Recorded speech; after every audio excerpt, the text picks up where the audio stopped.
35-year-old female with high testosterone and borderline high AML. Yep.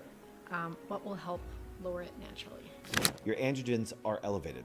You're not converting them down to the estrogens. So one thing that I would look at is adding something called white peony in there. It helps you aromatase your androgens into the other anabolics like estrogens and the other downstream estrogens. So therefore, it's called white peony. There's great research on it. You can take a look. And what it does, it helps aromatase certain things, certain hormones in your androgens, and it'll bring the testosterone in that level. Now, that also means that I would be doing things to support your liver and also get it, take a look at that, because those hormone conversions are very important, and a lot of it does happen in the liver. Also happens in the small intestine and other organs, but there's going to be some liver issue that's really hampering that for a long period of time. What's the best supplements to take for a woman who's 47? That's just it, 47. All right, I've never seen two 47-year-old women the same. So every 47-year-old woman would need something different. Now, in general, let's start here. What I would say before we even talk about herbs or things like that, I would say, what can a woman do that's 47 for a good health journey to make sure they're doing well? Number one, I talk about all the time, move. Number two, proteins. Make sure your vitamin D levels are good. Make sure that you're eating some form of organ meat, just because you're going to get the mass amount of bioavailable fat soluble vitamins and other things. Make sure that you have good fiber. Make sure that you do sprouts.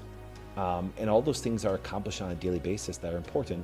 So what I would say is, before you're looking at certain herbs and supplements, do me a favor, bring up your protein intake. The fact that, a lot of people have moved away from red meats, which give you a great source of protein. It's not the only proteins, but they're fantastic sources. And people do not get enough, so therefore their amino acids and building blocks, even hormonal things, are deficient that way. So, start there. All right, what's next? 30-year-old male, what are some cracks and creaks that are normal versus early signs for preventative issues? Some cracks and creaks that are normal? Probably. I would say, let's talk about cracks and creaks when it comes to structural issues. If you get an x-ray taken and you see that you don't have the proper curves on your lateral spine, or you're not straight when it comes to your ADP spine, I would actually get those work done. Is it going to be quite common for you to have some muscle soreness and other things? Absolutely. That's just by working out on a daily basis, you're going to have some soreness. I believe that if it's continuous and it doesn't fluctuate, if something repeatedly does it on a daily basis, I would get something like that structurally looked at. You're going to have some pain every day due to the fact that if you do any kind of resistance training, you're going to equate to some of that. But you can actually make sure that you have proper biomechanics, even structurally, to see if there's a problem. That can be done by a simple x-ray.